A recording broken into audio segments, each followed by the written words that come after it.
안녕하십니까. 마이바씨의 외계 이야기 마이바입니다. 오늘은 위대한 기업에 투자하라, 그 필립 피셔가 지은 책에 투자 대상 기업을 찾는 15가지 포인트, 우리가 포인트 1, 포인트 2, 그 다음 포인트 3, 포인트 4까지 우리가 했습니다. 그래서 오늘은 5번째 포인트, 영업이익률은 충분히 거두고 있는가? 라는 질문에 답을 찾아보는 그러한 시간을 갖겠습니다. 자, 포인트 5, 영업이익률은 꾸준히 거두고 있는가? 자, 영업이익률이라는 것은 그렇잖아요. 영업이익률을 볼 때 어떤 한 시점을 딱 잘라서 보는 게 아니라, 한 해가 아니라 여러 해의 어떤 추이를 이제 관찰하라는 거예요. 관찰해서 영업이익률이 꾸준하게 영업이익률을 유지하고 있으면, 높은 영업이익률을 유지하고 있으면 장기적인 회사의 경쟁력을 가진 회사라는 거죠. 그런데 어떤 특정 업종의 어떤 경기가 화랑이 되잖아요. 화랑이 아주 좋아져요. 좋아지면 해당 업종 대부분의 기업의 어떤 이익 규모도 커지게 되죠. 커지게 되고, 그리고 영업이익률도 높아집니다. 높아지고, 특히 뭐냐면 우량한 업종보다 한 개 기업의 영업이익률 증가율이, 증가폭이 더 커져요. 그러니까 어떤 특정 업종의 경기가 좋아지면 그 한 개 기업의 영업이익률 증가율이 훨씬 더 커져요. 우량 기업의 영업이익률이 증가하는 것보다 한 개 기업의 영업이익률 증가율이 더 커진다는 거예요. 물론 영업이익률의 절대치는 우량 기업이 더 좋은데 증가율이라고 했어요. 그러니까 한 개 기업은 영업이익률이 아주 낮은 상태에서 막 적자에서 막 흑자로 돌아서면 증가율이 커진다는 거예요. 그렇죠.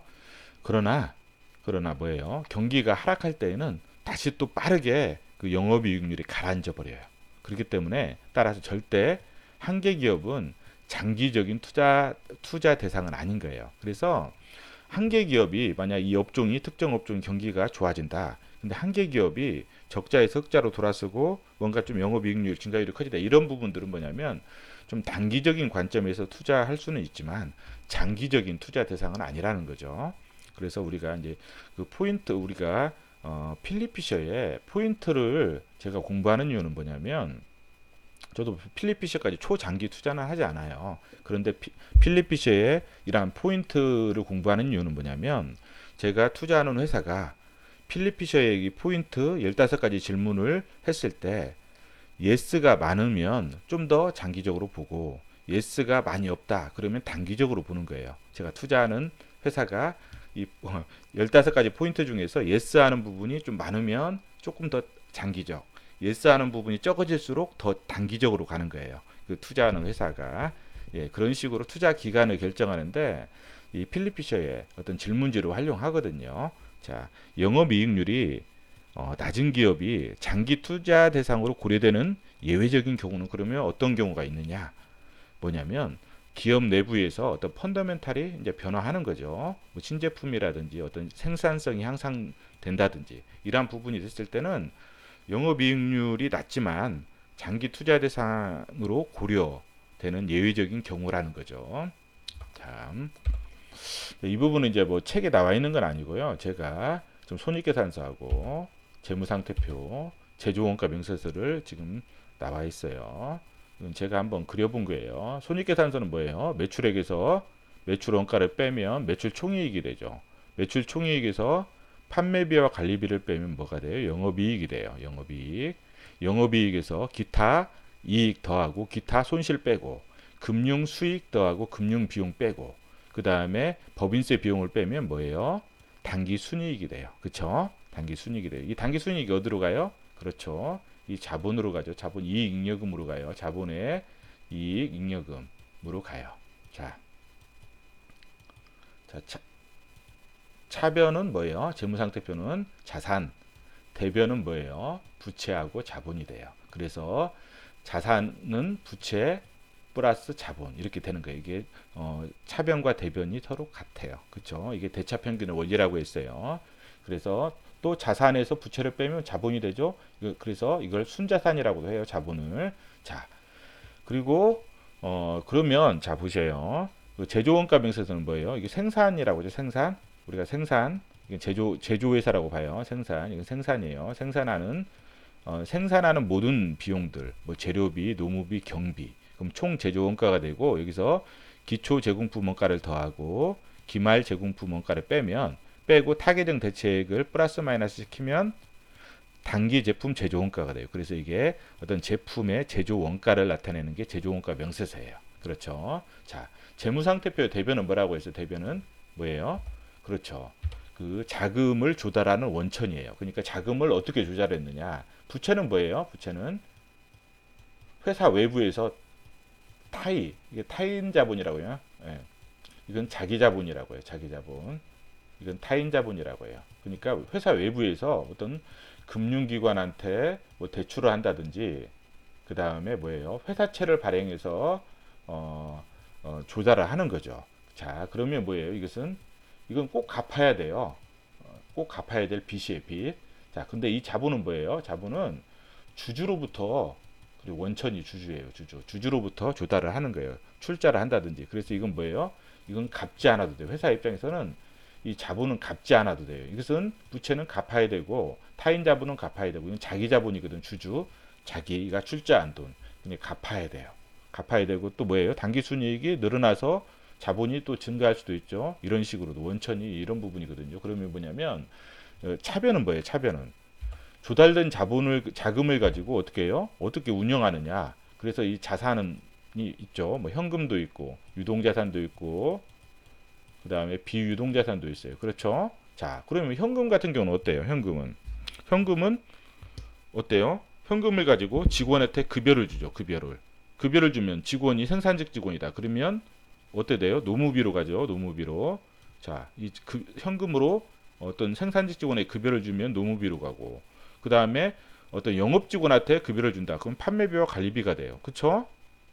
자, 그러면 뭐예요? 이 직원들이 이 활동을 통해서 생산 활동이나 어떤 영업 활동을 통해서 어떻게 돼요? 매출에 기여를 하죠. 매출에. 그렇죠? 그 다음에 공장이 있어요. 비유동자산의 공장. 공장을 가지고 뭐를 해요? 물건을 만들죠. 그럼 제조로 해요. 이 제품을 만들어요. 이 제품을 만들어서 어떻게 해요? 또 팔면 매출이 되는 거예요. 그렇죠? 이제 그런 거예요. 그래서 이 조달된 자금을 이제 운영을 해서 이제 또 경영 활동을 하는 거예요. 이렇게 경영 활동을 하고 자, 그러면 이 단기 제품 제조 원가 있잖아요. 생산을 통해서 우리가 공장에서 막 근로자들이 열심히 일해서 만든 그런 제품들, 근로자들의 피와 땀과 눈물과 다 있는 것들이 뭐냐면 어디로 가요? 팔린 것은 매출 원가로 가요. 팔린 것은 원가 매출 원가로 가고 안 팔린 것은 뭐예요? 그래요. 재고자산으로 가요. 재고자산은 유동자산에 있다고 했죠. 재고자산. 안 팔린 것은 재고자산. 팔린 것은 뭐예요? 이건 팔린 거예요. 팔린 것. 이건 안 팔린 것. 그쵸? 그러니까 이 모든 엄청난 어떤 공장에서 만드는 그런 제품 생산 활동이 손익계산서에 딱 한 줄 매출원가, 재무상태표에 한 줄 재고자산 이렇게 딱 한 줄씩 있어요. 매출원가, 재고자산. 자, 이건 뭐라고 했어요? 생산. 그쵸? 자, 그럼 여기서 이제 우리가 따져보자고요. 지금 매출액에서 매출원가를 빼고 매출총이익이 나와요. 그쵸? 그럼 매출총이익. 우리가 매출총이익률이라는 게 있어요. 매출총이익률. 이것도 이익률인데 영업이익 가기 전에 매출총이익률이 있어요. 매출총이익률은 뭐냐면 매출총이익을 매출액으로 나눠주는 거예요. 자, 매출총이익을 매출액으로 나눠준다는 것은 뭐냐면 그 매출 원가에 비해서 판매 가격이 이게 판매가로잖아요. 판매가. 그럼 판매가고 이것은 뭐예요? 판매 원가예요. 원가. 그쵸? 판매가에서 판매 원가를 빼면 뭐예요? 이게 마진이죠. 마진. 그쵸? 마진이죠. 생산 마진. 그쵸? 생산 마진이에요. 생산 마진. 그러니까 뭐냐면 이것은 어떤 생산 마진을 측정하는 거예요. 생산 마진을. 그러니까 뭐냐면 매출 총이익은 우리가 생산 쪽이에요. 생산 쪽. 이건 생산 쪽이잖아요. 지금 단기 제품 제조 원가가 팔린 게 매출 원가로 왔기 때문에 이건 생산이 얼마나 효율적이냐. 매출 총이익을 보고 생산이 얼마나 효율적이냐. 이것을 따질 수가 있어요. 그래서 우리가 기업 활동의 어떤 기초 체력을 처음에 우리 분석하기 물론 이게 어떤 안전한 기업의 평가 지표는 아니지만 처음 우리가 봤을 때 그냥 액면상으로 봤을 때 어떤 기초 체력을 파악할 수 있는 하나의 좋은 측정 대상은 돼요. 그래서 이 생산 마진이 높으면 뭐예요? 제품을 판매하고 기업을 경영하고 영업을 확대하고 뭐 이자를 지급하는데 훨씬 더 유리하잖아요. 그렇죠? 그래서 이제 보통 매출 총이익률을 이제 우리가 이제 보통 워린 버핏이나 뭐 다른 분들이 보통 표준을 한 20% 정도 잡아요. 20%를 20% 하면 쏘쏘 그냥 그럭저럭 20% 매출 총이익률이 20% 정도 되는데, 물론 이것은 상황에 따라 틀려요. 이것은 그냥 그 정도 선이다라는 거지 어떤 뭐 절대적인 그런 기준은 아니니까 여러분들이 파악하실 때 그것은 본인들의 어떤 기준에 맞춰서 하시면 돼요. 단지 워렌 버핏이나 이런 분들은 이 정도 잡았다 이제 그 정도 선에서만. 그리고 이것은 뭐예요? 한 10년치를 보는 거예요. 과거 10년치를 봐서 꾸준히 나오느냐 이런 부분을 보는 거예요. 꾸준히 나오느냐. 그렇죠. 이런 부분을 보고, 이게 뭐냐면 워렌 버핏 같은 경우는 이제 보통 한 40% 이상이다. 그러면 뭐예요? 40% 이상이면 아주 장기적으로 경쟁 우위가 있다. 이렇게 보셔요. 이렇게 보고 20% 미만이다. 그러면 뭐예요? 경쟁이 아주 극심하다. 이렇게 보고 있는 거예요. 그래서 워렌 버핏 같은 경우는 보통 이제 장기적인 경쟁 우위를 가진 기업이나 뭐든 지속적으로 이제 그 수익을 가져다 주는 기업을 찾는 게 목적이잖아요. 그래서 이제 뭐 코카콜라 같은 경우는 지속적으로 한 매출 총이익률이 60% 이상이 돼요. 무디스 같은 경우도 한 73% 되고, 리글리 같은 경우는 51% 정도 되고. 그래서 이 매출 총이익률 자체가 우리가 이제 기업을 평가하는 안전한 어떤 평가 지표는 아니에요. 왜냐하면 그렇지만 이게 분석 초기에는 해당 기업의 어떤 장기적인 경쟁 우위를 갖고 있는지 파악할 때는 유용한 척도가 돼요. 그래서 이제 과거 한 10년 정도치를 지속적으로 이제 보셔야 되는 매출 총이익률을. 그래서 근데 이제 우리가 이제 여기서 안전한 평가 지표는 아니라고 했잖아요.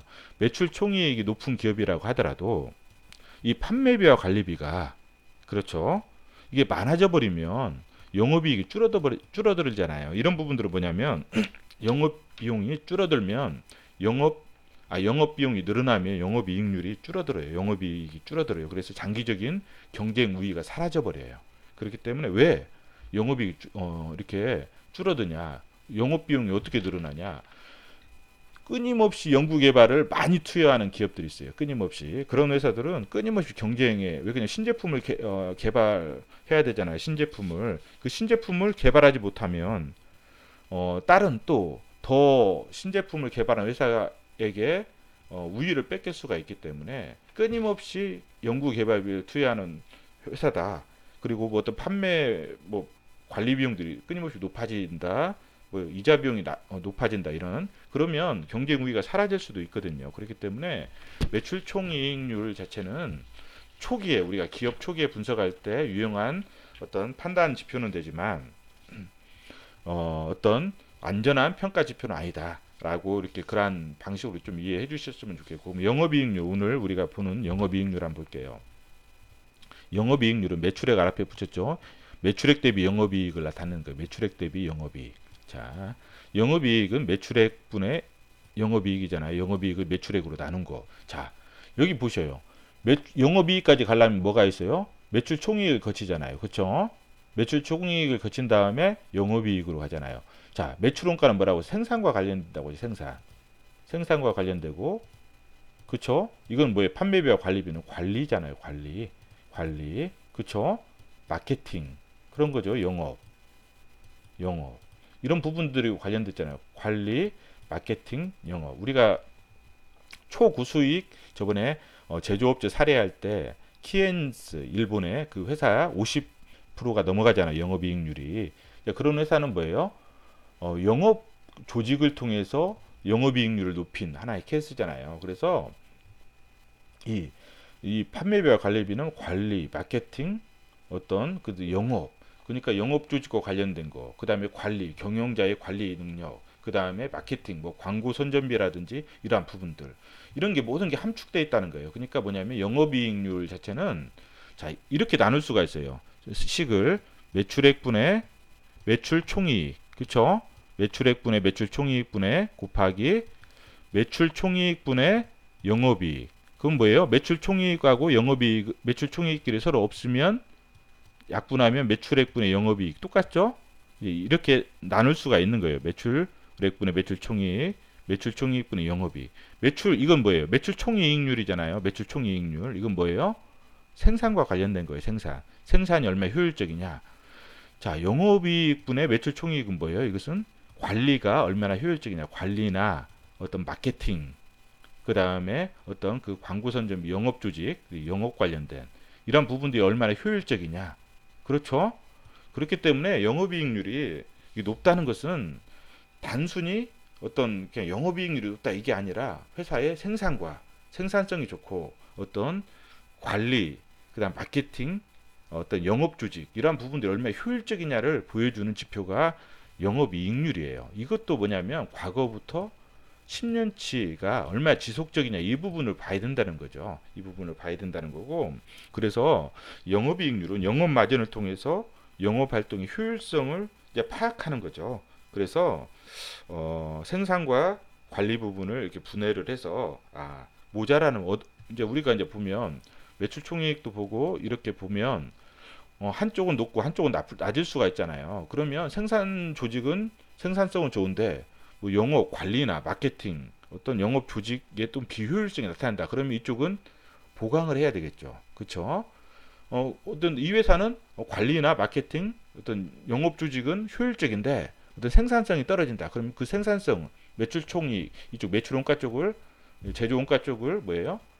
보완을 해야 되겠죠. 그렇죠? 이런 부분이라는 거예요. 그래서 영업이익률은 이제 보통 한 30% 정도 된다. 영업이익률이. 그러면 보통 이 회사들은 독과점이라고 보면 돼요. 독과점. 30% 이상 되면 엄청난 거예요. 우리나라에서도 뭐 30% 이상 되는 회사들 한번 생각해 보셔요. 상당히 멀티플을 높게 받아요. 그렇죠? 꾸준히 몇 년 동안 10년 가까이 꾸준히 30% 영업이익률 30% 이건 독과점이라고 합니다. 독과점 형태다. 그렇게 보시면 될 것 같고 이제 우리가 이제 보통 영업이익이면 이제 워렌 버핏 같은 경우는 이제 영업이익 대비 이제 영업이익이 아니라 매출총이익 대비 이제 판관비 비율을 하더라고요. 매출총이익 대비 판관비 이런 식으로. 그러니까 워렌 버핏의 재무제표 활용법이라는 책을 보면 워렌 버핏은 매출총이익 대비 판관비. 그래서 이제 보통 뭐 코카콜라가 뭐 41%, 무디스가 70 이런 식으로 59%, 25% 이런 식으로 이게 이렇게 다 이렇게 구하더라고요. 그래서 보통 장기적인 경쟁 우위를 갖지 못한 회사는 극심한 경쟁이 시달리기 때문에 매출 총이익 대비 판관비 비율이 들쑥날쑥하다는 거예요. 그래서 매출 총이익 대비 판관비 비율이 낮을수록 이제 좋은 기업이라는 거죠. 그리고 매출 총이익 대비 판관비 비율이 30% 미만이면 아주 훌륭하다는 거고 이 비율이 보통 30%에서 80% 범위에 속하는 경우도 장기적인 경쟁 우위. 그러니까 매출 총이익 대비 매출 총이익 대비 판관비가 30%에서 80%까지 되면 뭐예요? 장기적인 경쟁 우위. 그러면 뭐냐면 이것은 다른 말로 하면 매출 총이익 대비 영업이익이 뭐예요? 영업이익이 70%에서 뭐예요? 20%까지도 장기적인 경쟁 우위를 갖는다. 이렇게 바꿔 말할 수 있잖아요. 이런 부분이에요.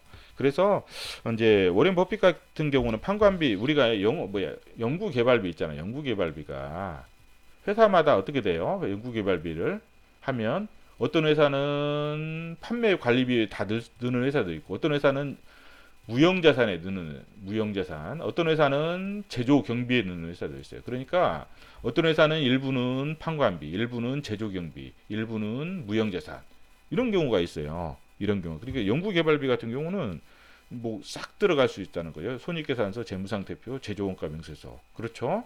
이런 부분이 된다는 거죠. 근데 이 연구개발비가 이제 뭐냐면 회사가 어떤 어떤 기술적 우위를 때문에 어떤 장기적인 경쟁 우위를 가진 그런 회사라면 그 보다 새로운 기술을 가진 그 기업이 그 기술을 대체할 수 있기 때문에 어, 워렌 버핏의 원칙은 뭐냐면 연구 개발에 많은 비용을 지출하는 그런 회사는 경쟁 우위에 내적 결함이 있다. 그래서 언제든지 어떤 그 지속적인 경제성이 위험에 빠뜨릴 수 있다. 그래서 이런 회사에는 가급적이면 투자를 안 하는, 이것도 워렌 버핏의 원칙이에요. 저희가 워렌 버핏과 같은 원칙대로 투자하는 분들도 있겠고, 이제 뭐 본인의 기준에 맞춰서 하면 돼요. 근데 우리가 그냥 워렌 버핏이 이런 식으로 투자하고 우리가 그러한 부분에서 통찰력을 인사이트를 얻을 수 있잖아요. 그래서 관련된 책도 한 번씩 보시는 것도 괜찮을 것 같아요. 그리고 감가상각이 상대적으로 적은 회사들을 또 선호하는 것 같아요. 워렌 버핏은. 그래서 오늘은 제가 포인트 5 영업이익률에 대해서 필립 피셔의 책과 그 다음에 워렌 버핏의 어떤 재무제표 활용하는 그러한 부분하고 그 다음에 제 개인적인 어떤 이러한 표를 만들어 가지고, 이것은 제 개인적으로 만든 거거든요. 그래서 이제 만든 거를 가지고 한번 좀 짬뽕해서 한번 진행을 해봤어요. 그리고 다음에는 지금 이 단기순이익이 어떻게 해요? 자본까지 가잖아요. 그래서 나중에 뭐 ROE나 ROI 이런 부분들 할 때에도 어떻게 보면 단기순이익은 뭐예요? 생산과 영업, 마케팅, 관리, 영업 조직, 거기다 기타까지 해서 재무 쪽까지 해서 다 포함되는 거잖아요.